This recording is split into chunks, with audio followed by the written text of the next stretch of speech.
It is DOT Blitz week. Amazon's got a robot cargo theft. What's going on, guys? Welcome back to another episode of Shift Happens. It is I again, Darian Williams, along with... Hey guys, Talsing, Shift Happens. Welcome back to another episode. This week we're going to go through DOT Blitz Week. It is DOT Blitz Week. So we're going to talk about kind of some of the stuff around that, what we've been experiencing, maybe some best practices moving forward for other carriers. We have some supply chain news. Amazon's got a robot, doing warehousing stuff. And then, big topic, pretty consistently lately, particularly in late 2024, 2025, is cargo theft. So that's what's on the docket.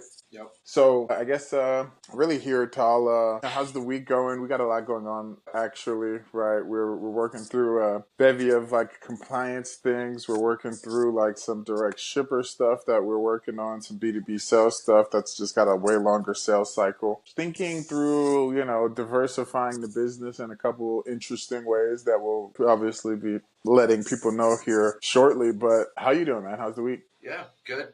We're pretty much halfway through the year, and things are moving fast. I think we're trying to do what Elon Musk says the best.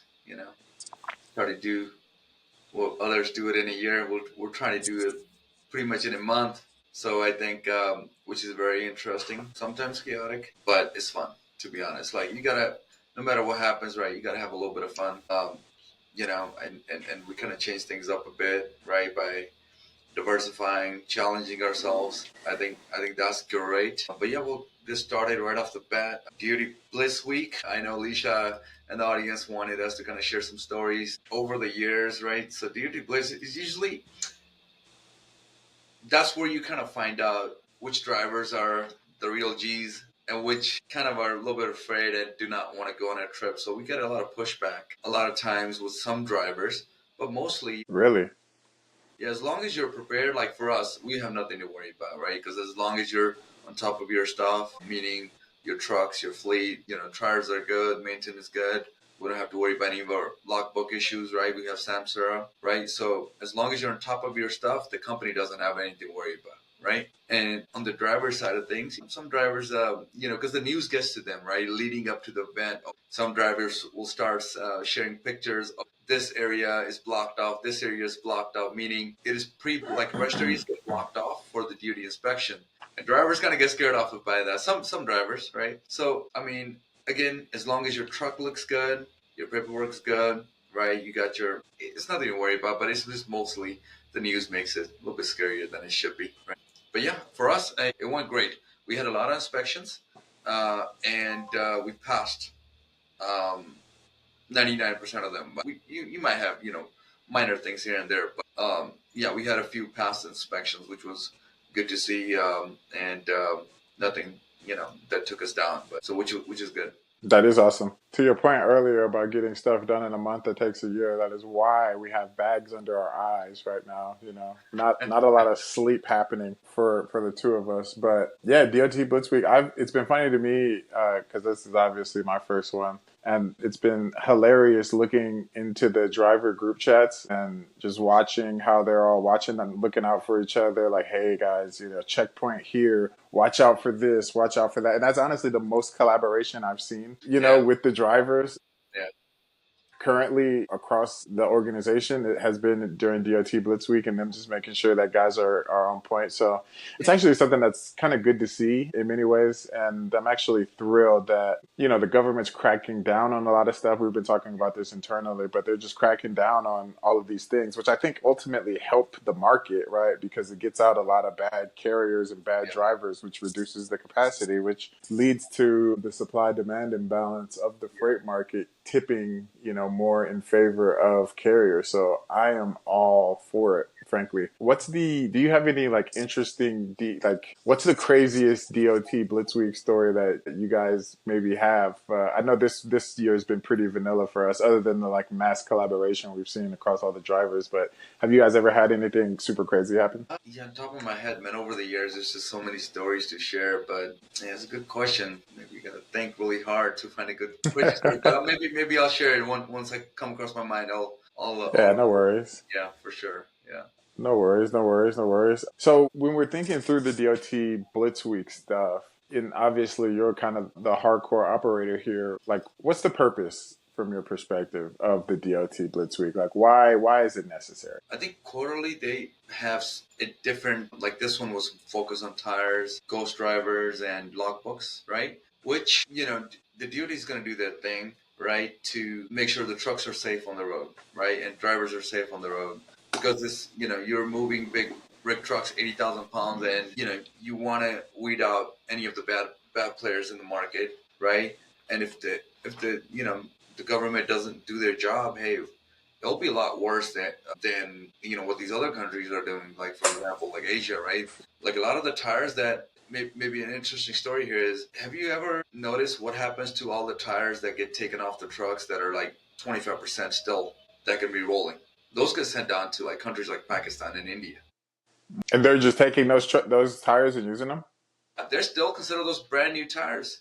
So that That's says a crazy. lot, right? Like, hey, the U.S. market is pretty strict to compared to a lot of other markets, which means they actually care about the human life, right? 100%. Hey, what if you're next to a truck and your tire blows out? Your family's not going to be okay. My family's Yeah, not yeah. going to be okay next to a truck, right? So running a trucking fleet, hey, I want to make sure all of our trucks are safe on the road, right? And a lot of carriers out there, I can't say the same because I get out there in the field a lot. You see these equipment, people don't wash their trucks like how we do, like a lot of other companies. I'm not saying not everybody, but I wish a lot of people would, even if like, for example, if a truck gets graffitied on, right? Like somebody is not parking their truck on a safe truck yard, it's gonna get marks on them, and we don't take that lightly. First, you gotta invest in a safe yard because that's your repetition on the road, right? So, anyways, back to your question. Yeah, so it is important to have these DOT blitzes to make sure people are safe on the road. Pretty much, I would say that's the main thing. But other than that, it kind of alerts a lot of these companies like, hey, you're gonna get out of service if you do not have a clean truck inspection or if drivers are not doing what they're supposed to be doing. And we've had a pretty clean DOT Blitz Week. Yeah. And so, what advice could you maybe give to other kind of fleet operators that are maybe similar size to us or smaller of how they can kind of prepare for this and to Yeah. avoid kind of costly shutdowns? Yeah. I mean, the main thing is compliance, right? Having the right team that's on top of taking care of the drivers, meaning you got to have a good dash cam ELE provider on your side, like Samsara. You got to have a good insurance carrier on your side that's providing you enough information, knowledge, and somebody in the company must be on top of any rules or regulation changes, right?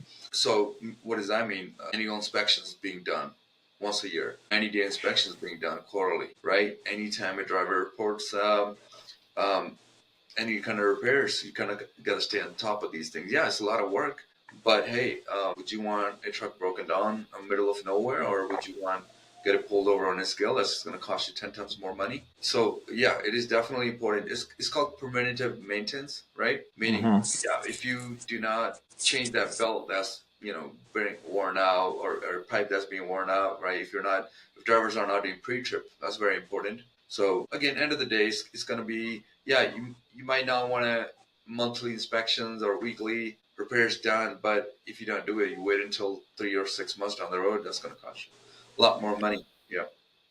100%. And then on top of that, I would just say, making sure that we're on top of those, like you're saying, those inspections. And then, there's just that daily inspection that should be happening every day, right? The Yeah. pre-trip, post-trip stuff, just to stay on top of what's happening with the vehicle, staying ahead of maintenance problems or repair problems versus, like you're saying, waiting until that stuff happens while you're out on the road.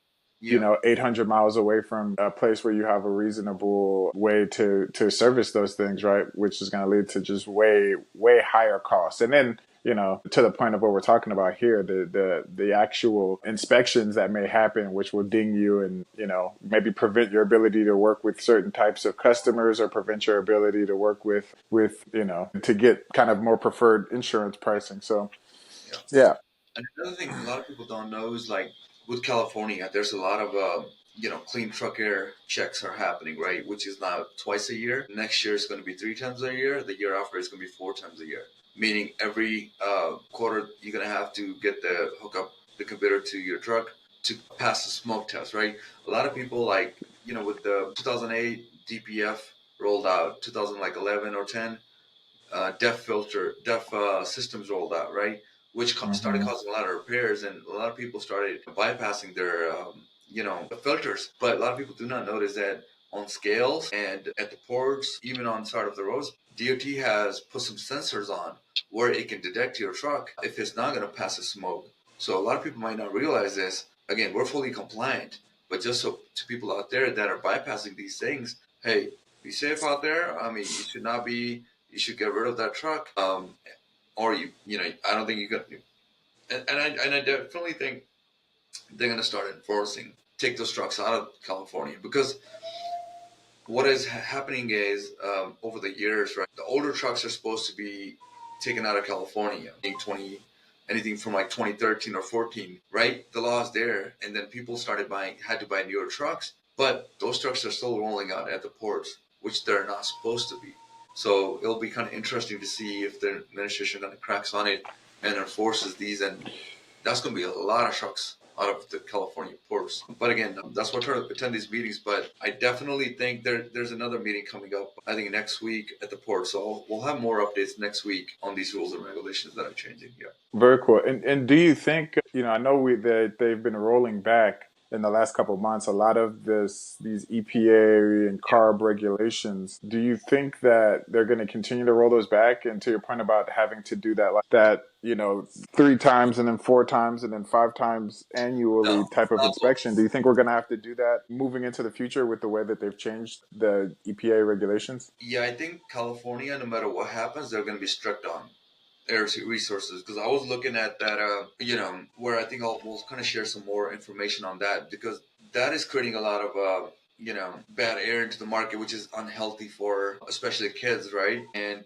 I'm still halfway through the course, so I'm still learning a little bit more about why California is doing it, right? Because a lot of people don't research why they're trying to do it because this DF, if it's out there, it is not healthy for people, and they want to make sure these trucks are not on the road because it's going to affect your family and your kids, right? So I think that's why California is more strict on it because people don't realize that California is a big market. It's big as many countries out there, right? So it's producing a lot of carbon dioxide in the air, right? But yeah, like I said, we'll share some more information on this why they're doing it. But I don't think for this one they're not going to roll back four times a year. I Mm, definitely think they're going to do it, and they should do it because you don't yeah. want bad trucks that are producing bad air into the in where we live. I mean, I wouldn't want that, right?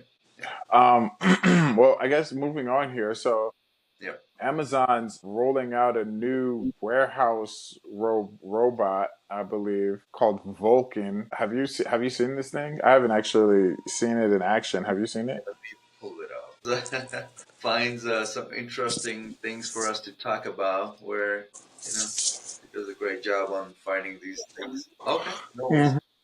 Mm-hmm. Uh, Mm-hmm. but we're gonna making a worker's job easier and safer. So there's a lot of chatter all the time. Robots are taking their job.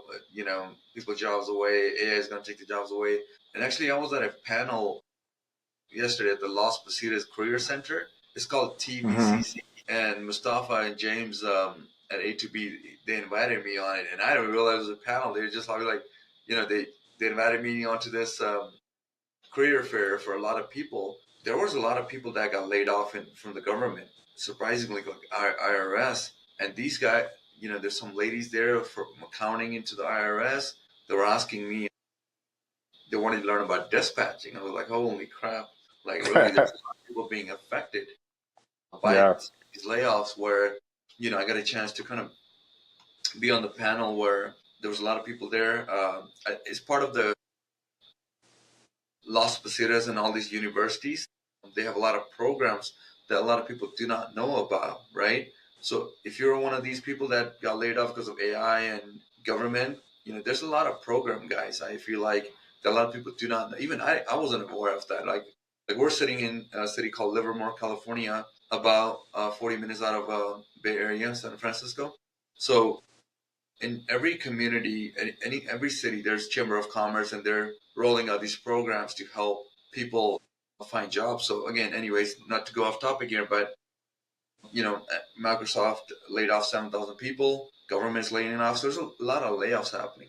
But again, technology, California, Silicon Valley, they're gonna be forefront of this technology thing, right? They're gonna roll out a lot more robots. So this is gonna be like $1 trillion industry, or maybe more, where again, you want to be in the right side of the history, right? You don't want to be one of those people that their job. The main takeaway that I gave to all the people was like, hey, AI is creating a lot of jobs as well. Like for us, I kind of shared some things with them. Was like, hey, we're seeing a lot of movement in supply chain with AI, right? So just learn a little bit about AI, and you already have so much experience in accounting or wherever those layoffs happened. Like, use AI as a tool, right? And look at these things to help your career and get ahead of the curve, right? If you're not, catching up and there's somebody else out there learning AI, they're the ones that are going to be prioritized because they're going to be 10 times more productive. And that was my takeaway from the panel. But yeah, so this story is pretty interesting here.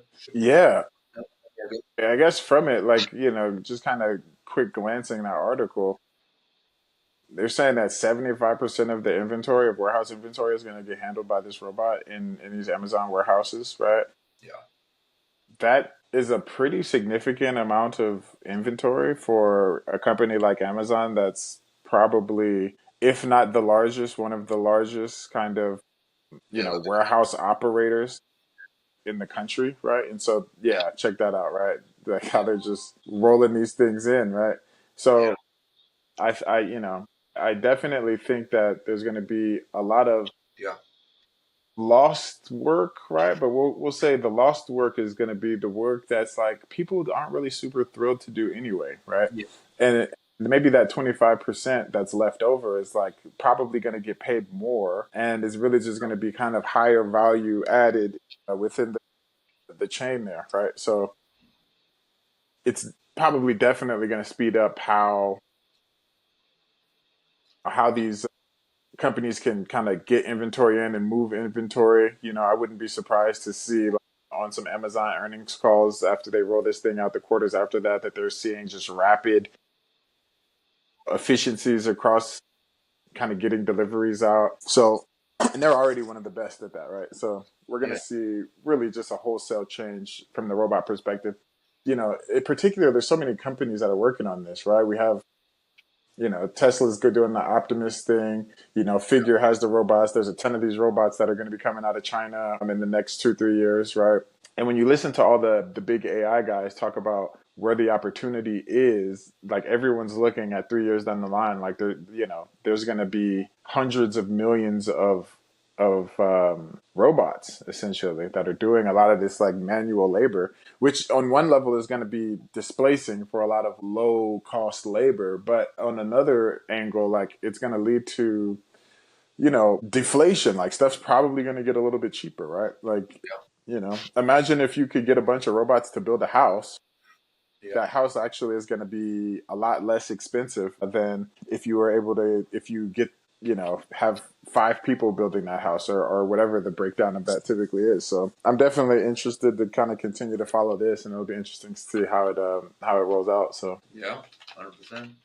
spectacular. Then, here I think freight fraud or cargo theft is probably like the biggest buzzword in the industry this year, at least from everything that I've read. I know that FreightWaves they have a conference this weekend in Dallas Yeah. that is geared only towards freight fraud, right, Yeah. and cargo theft. I wish I could have gotten out to that one, but life is just it's too big. I'm already not sleeping, so like, there's already no hours left. Where are we gonna get them from?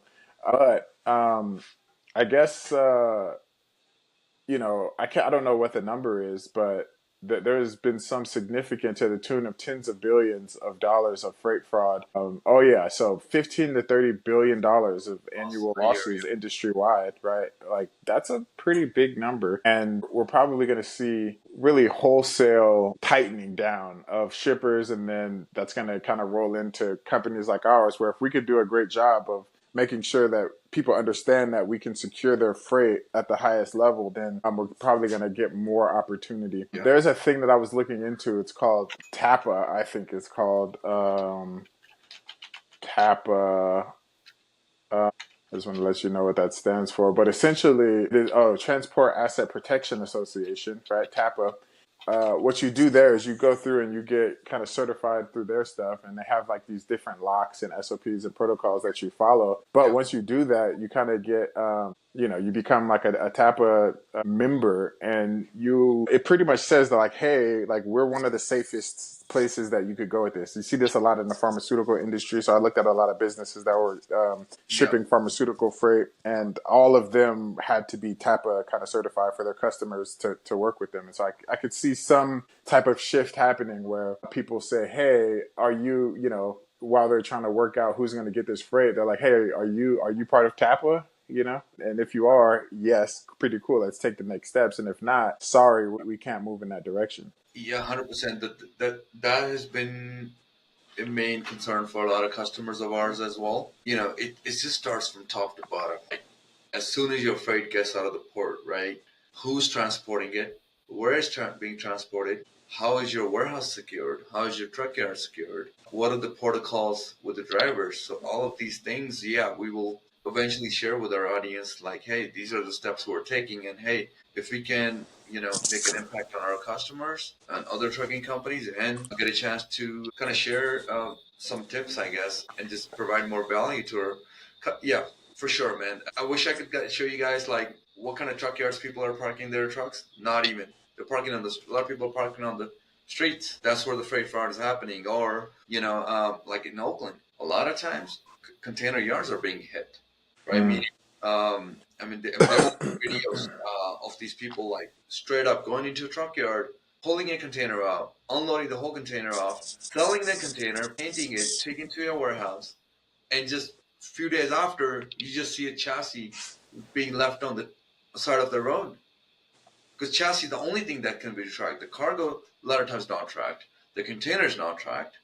So yeah, this is a big industry, the freight fraud. So that's why people are seeing a lot of these issues happening. So again, it all starts with the carrier you're working with.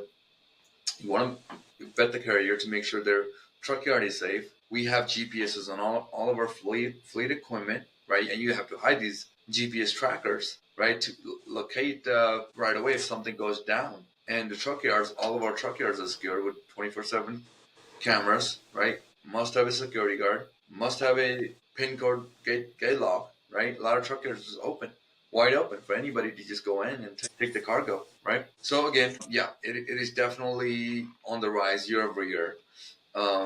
And yeah, I definitely think with TAPA we should look into that. Yeah. Well, an abbreviated, it seems like we got an abbreviated episode today, earlier today, because we're talking about these dang trailers. And I'm like, bro, every time I log into Samsara, we have one random trailer that's in like freaking Roseburg, Yeah, that was Oregon. I'm like, bro, where's this trailer and why is it just sitting up in Roseburg, Oregon since December? Like, what do we do with this thing? How do we yeah. get it back? I think we sold. Okay, yeah. I'm sorry. Yeah, I'm not exactly recall. Yeah, I don't think we've had something crazy where a lot of times you hear people's the truck um, and trailer being taken away, and that's a lot of times it's careless of the driver leaving their truck key on the truck somewhere, But fortunately for us, the truck yards that we have, yeah, without a license scanner, you can't even go into the yard or get out. So they actually even because right now with AI cameras, a lot of times drivers did not report an minor, fender benders and stuff, right? So now as soon as you enter the yard, it takes AI, kind of scans the whole truck for any kind of damages, right? And it actually records the video and of the driver and kind of sends it over to us, so which is great. Again, there's just so many stories that we could share. I'd love to share some more interesting Let stories. me see if I could get this thing, because this would be hilarious. I want to pull up Yeah. this trailer that we have that's in freaking. Yeah, I see it. I think the GPS is not working on that one. Yeah. Oh my god, yes, bro, it's in freaking the Dells. Yeah, right? This thing is in Northern Oregon. It's been there since December, yeah. right? Like, are we gonna get this thing back home? Like, what are we up to, guys? That's I'll freaking check. I'll check on the location right now. that's like $27,000 just sitting over there on the side of the highway. Yeah. Let's get that thing. But yeah, other than that, guys, I'm at capacity right now. No, you're good. You're good. You're good. Get some Um, sleep, Ryan. You deserve it. But hey, I'll close out here. So this Saturday, there's an event happening with Truckopedia, Justin and I, where the main talking points will be freight fraud. We'll talk about AI and some interesting topics. So Justin at Truckopedia, great guy, has invited me to join him on that. It's going to be free online on this Saturday at 9 o'clock California time, where it'll be a lot of shippers are going to join us. A lot of trucking carriers will be on that call where we will just have a fun conversation, something to look at, and I think there will be a recorded version that will be posted online as well after. So if you can't make it, hey, Spectacular. Well, we appreciate it, guys. Thanks for showing up here for another episode of Shift Happens. With myself, Derry Weems, CEO of Jane Dredge, and Tal Singh, COO of Jane Dredge. Toodles.